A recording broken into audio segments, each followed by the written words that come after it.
Welcome to the original Gangsters Podcast. I'm your host, Scott Burnstein, and today we're going to discuss the Patriarca crime family, the state of the syndicate in 2025. What does the New England Mafia look like today, a full quarter into the 21st century, April of 2025?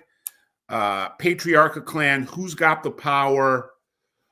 Who's making moves, where all the action's at, what the future looks like, and what does it mean that the Boston FBI office disbanded their LCN squad. So let's jump into it, and let's not bury the lead. Big news, at least in terms of the public consumption sphere. New day-to-day boss for the Patriarca crime family these last couple of years. We've been learning here at OG Pod, and we're going to debut that news today. And it's one of these situations where the OGs are holding it down in New England. And, 80 is the new 50. We see that a lot in multiple crime families. In American LCN, where guys that are getting into their 80s aren't retiring, they're being promoted and into major shot calling roles within administrations. Bobby Cosa from East Boston, 85 years old, we're told over the last couple of years has transitioned into the acting boss of the New England Mafia, a longtime skipper, stepbrother to former consigliere and Boston faction boss Joe J.R. Russo, who passed away back in the 90s. And Bobby Cosa went and did almost 20 years on a racketeering case, came out in 2008, kept his head down, stayed out of handcuffs, and we're told went from consigliere to acting boss, street boss, the day-to-day shot caller for the entire organization over the last couple of years, and that he switched places with Anthony Spagnolo, Spucky Spagnolo, who was serving a second stint as an acting boss and is now replaced Cosa as consigliere. The D'Annunzio brothers are still the final word when it comes to the mafia in that region in New England. Big Cheese and Little Cheese. Carmen D'Annunzio has been in power now for 15, 16 years. He was the underboss before that. His brother, Anthony D'Annunzio, who has been acting boss, underboss, street boss, a couple years younger. These are, East Boston guys that went out to the West Coast in the 80s and 90s. Worked for the Chicago outfit in Las Vegas and in LA before coming back, squashing a beef that they had with some of the East Boston guys related to a marijuana deal gone wrong, and brought back into the family by Louis Minocchio, who died last year, at the end of last year.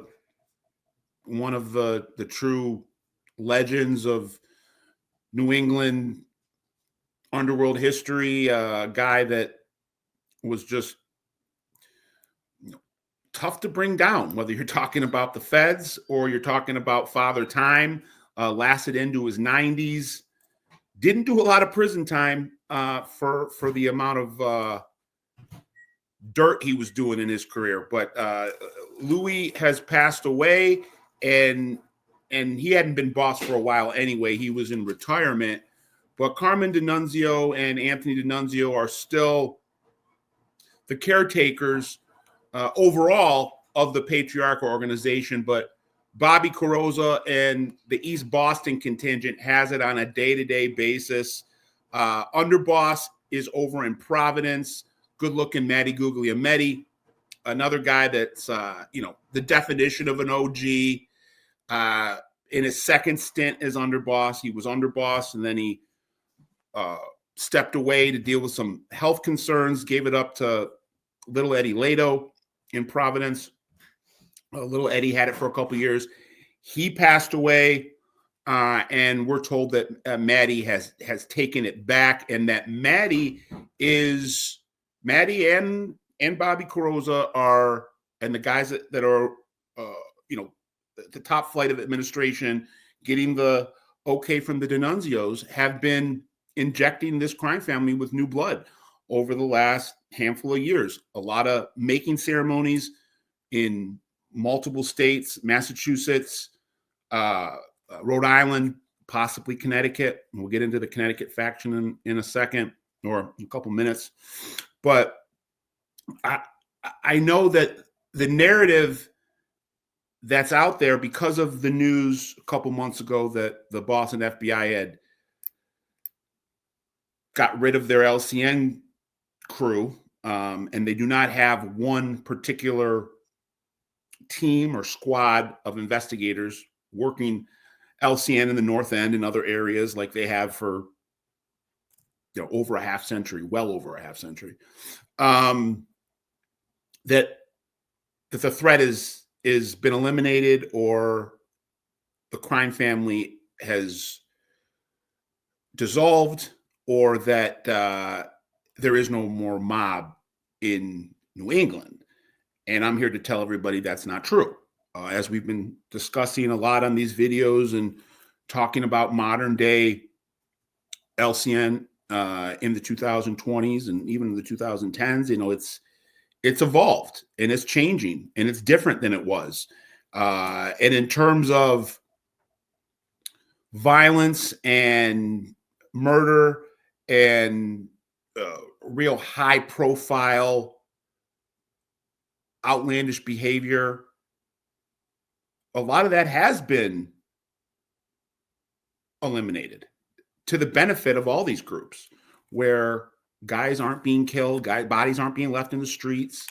If a guy welches on a bet or is in debt, instead of being, attacked and put in the hospital, he's just cut off. That's become kind of standard protocol across the country now. Guys aren't getting hit. They're being put on the shelf. And as a result, the prioritization with the feds has changed. Federal law enforcement have adjusted accordingly, and I'm not saying they shouldn't have. In a post 9/11 world, we're almost a quarter century past 9/11, 24 years.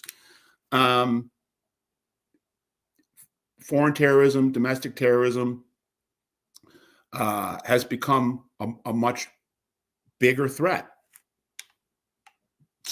These school shootings that seem to happen every couple months.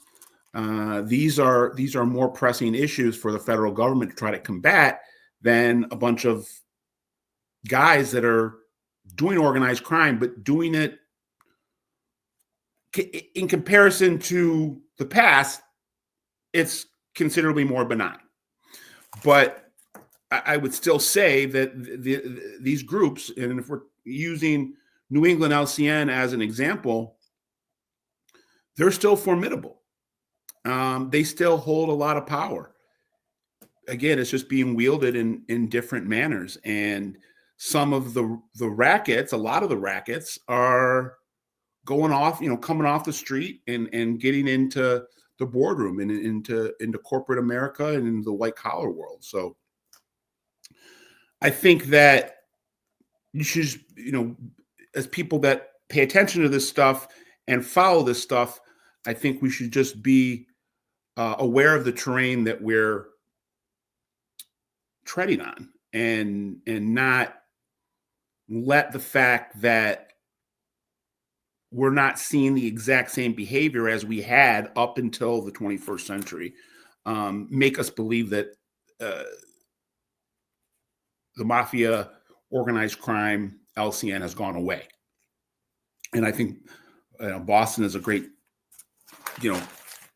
example or test case, because the government, I think, wants you to think that they are gone, because it's bad PR for the government to say, they're still here, but we're just not going to pay attention to them anymore. We're going to divert resources and our attention over into another space of lawbreakers. So they have to make it seem like there's no more threat. So they it's one of the reasons that they didn't have a press conference. It was kind of an announcement that was made and then quietly forgotten about. And it wasn't something that I think the Boston FBI wanted to get a lot of attention for, but they had it out there that they were getting, shedding their OC unit, which I'm sure the D'Annunzio brothers, Bobby Cosa, Spucky Spagnuolo, good-looking Maddie, I'm sure that was music to their ears. And I'm sure they raised a toast that night to Uncle Sam. Thanks a lot for forgetting about us, because we're going to be able to thrive even more now. And if we were fading, this is going to give us an avenue to rebuild. And I think it probably speaks to the entire way law enforcement has been approaching these guys, with a continued de-escalation of resources. But Bobby Cosa was a name we haven't heard in a while. Nobody knew for sure what was going on with him after he got out in 2008. Did 18 years, got locked up in 90, I believe, late 89. And we found out a couple of years ago that he was in an advisor post for the D'Annunzios and Spucky, and now we're told that he's got the reins, and he's got a firm grip on everything, both in Massachusetts, in Boston, as well as in Providence and in Connecticut. Works very well with Maddie and the guys over in Providence. And the D'Annunzios now are just, they're insulating themselves, taking a step back. Carmen, I'm told, has a lot of health concerns that he's been dealing with. And, they're being smart about it. And they're not turning things over to inexperienced guys that are looking to make reputations. They're handing the reins, and they have been handing the reins over to guys that have reputations and guys that have universal respect and guys that know how to administrate. Bobby Cosa, this guy is the guy now in all of New England. Bobby Cosa has the juice. And even though good-looking Maddie is the official underboss from what we're told, he has his own number two in Boston. It's another name that you probably know if you've been following this family for a while. Benny Biagio Di Giacomo, Benny the Greaser, and old-time Zip that's been close to Bobby and was close to his brother J.R. Russo, and a guy that was trusted enough back in 1989 in the famous making ceremony that was recorded. They allowed Biagio, who at that time, I'm not even sure if he was a skipper, he might have been, but they allowed him to actually conduct the ceremony because he knew it better than the other guys, because he was from the other side. So Benny, I think he's about 79 years old. He's the acting underboss, or the number two on a day-to-day in Boston. Maddie's got the official underboss spot in Providence. Bobby Carozzo is running day-to-day for the D'Annunzios. Not as much action going on in the North End. A lot of that North End action has moved out to Revere, Medford, Somerville. The D'Annunzios are not in the North End every day anymore like they were back when they were running the Gemini Social Club. And it's just an example of how fluid these organizations can be, and how they got to evolve, or they're going to die. They got to change, or they're going to become obsolete, and you got to be playing chess when the people that are trying to take you down are playing checkers. The D'Annunzios have learned from some of the best there's ever been, not just in their region, but from coast to coast. Louis Minocchio, the Angiulo brothers, Pete Lamoni, guys like that, and then even the guys now, Bobby Carozzo, Spucky, and Matty. These are great guys to learn from. And from what I can understand, this family right now, numbers wise, is underrated. In terms of young blood, underrated.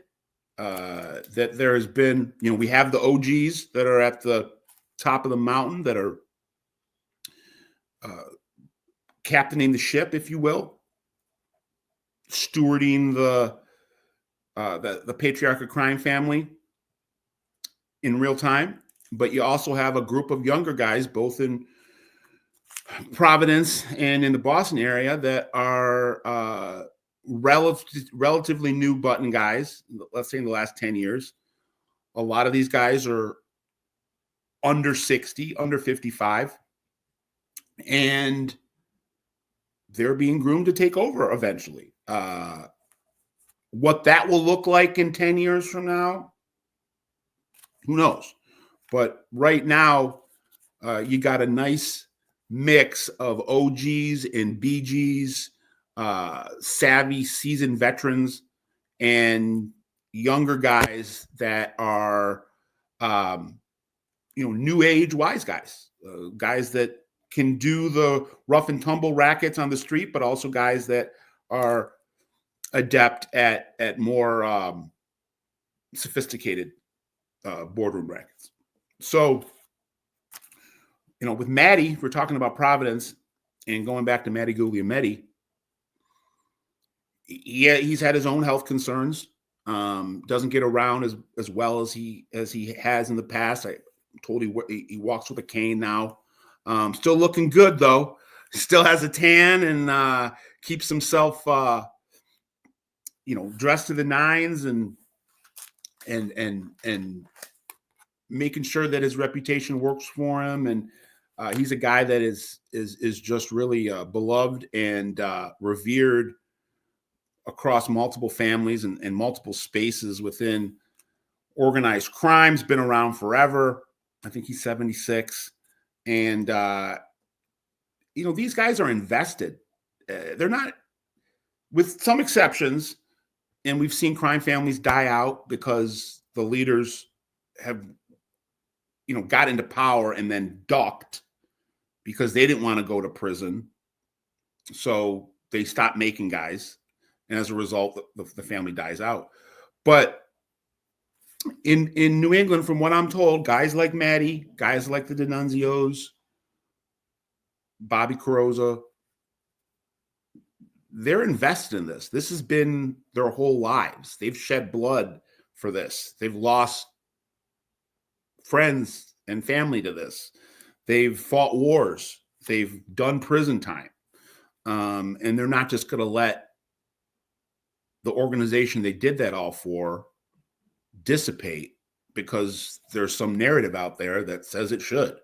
And there's not as much scrutiny on these guys, so they're able to make people quieter in a more stealth fashion. And before you know it, this crew could be pushing 50 guys.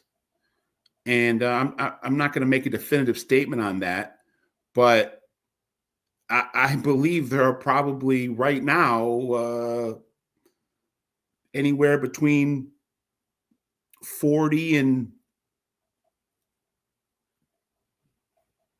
55 to 60 made guys in 3 or 4 or 5 different states within New England that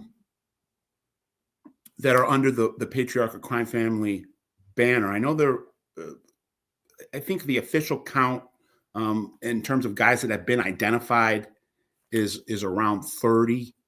But I think there's probably another 10 to 20 that have been made in the last decade. So we'll see if that comes out in any future court proceedings or indictments.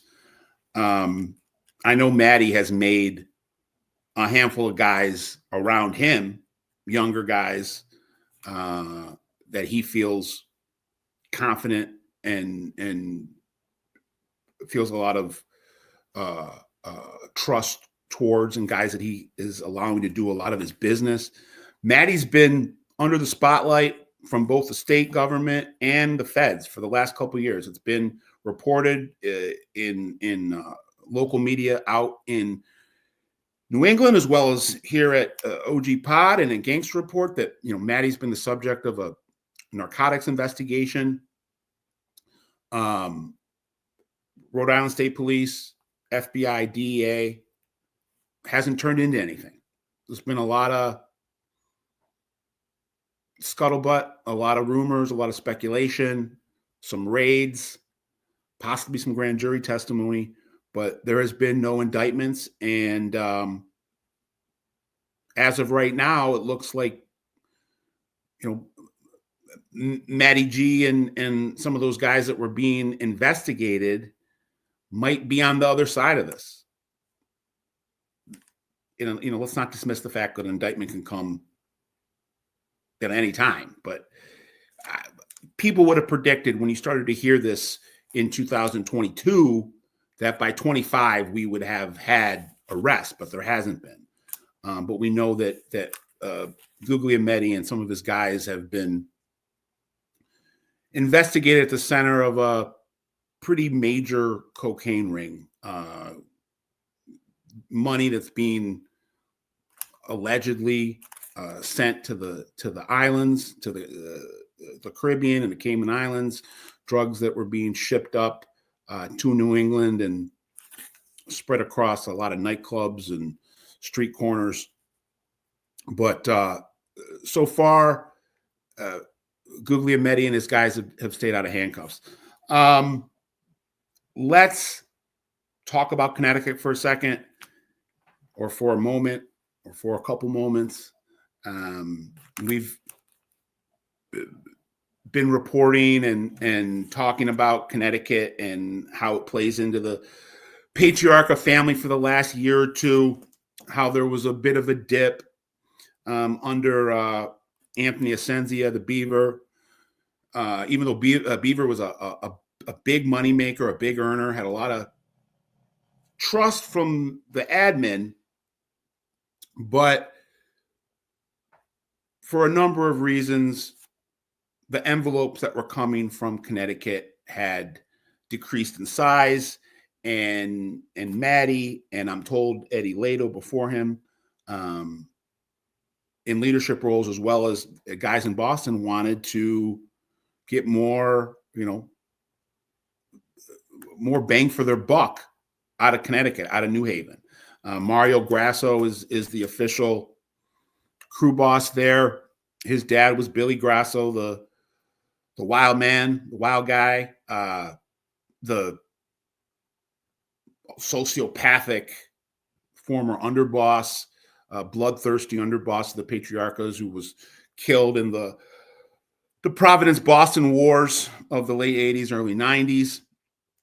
And it should be mentioned that Bobby Cosa, I don't know, I'm jumping all over here, but Bobby Cosa got locked up at the first part of that war. But according to the federal government, the second part of that war, which took place in the 90s, as Cadillac Frank Salemi had ascended and was unleashing a campaign of retribution against everybody that had opposed him, you had a kind of like the second phase of the insurrection that had popped up with the East Boston and the North End guys in the late 80s, reestablished itself 93, 94.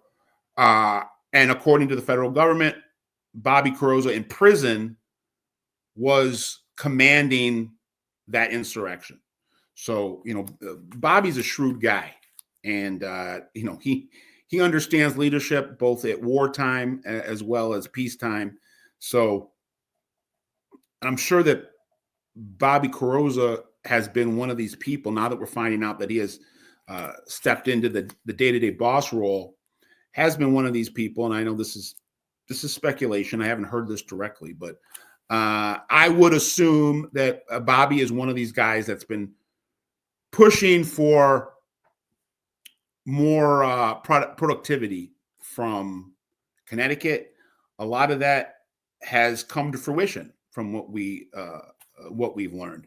Talked about Eddie Perrette, who emerged as a major figure in LCN. Whether or not he's got a button or not, it's still, I guess, up for debate. But he's treated as a crew boss. I believe he's French, or he's half French and half Italian.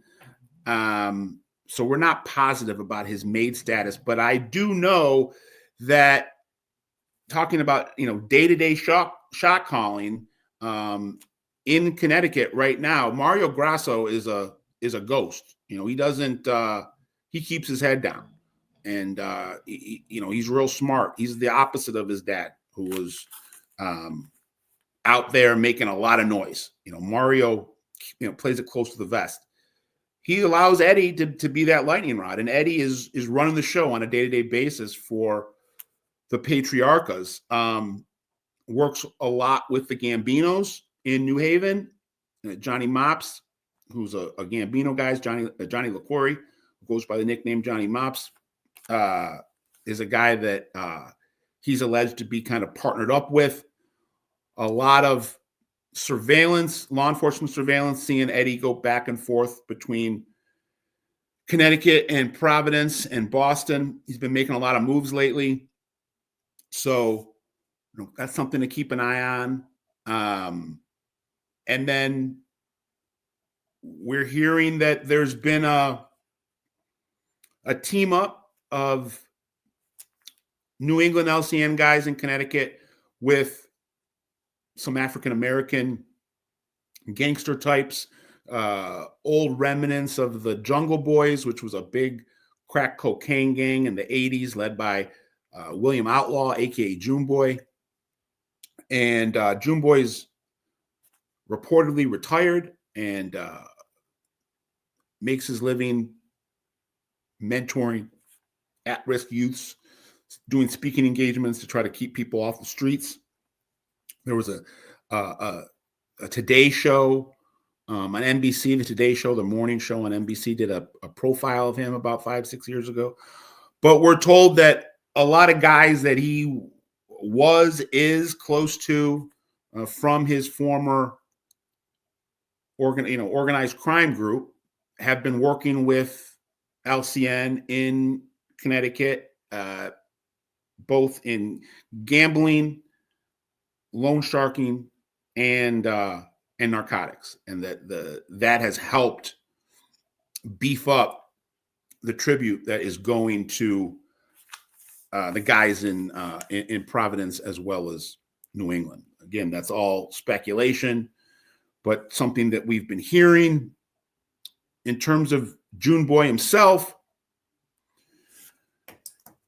we'll give him the benefit of the doubt, even though I've heard mixed things, but we'll give him the benefit of the doubt that he's still retired.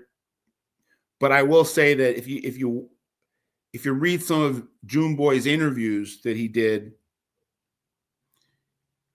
he heaps a lot of praise on the Italian Mafia.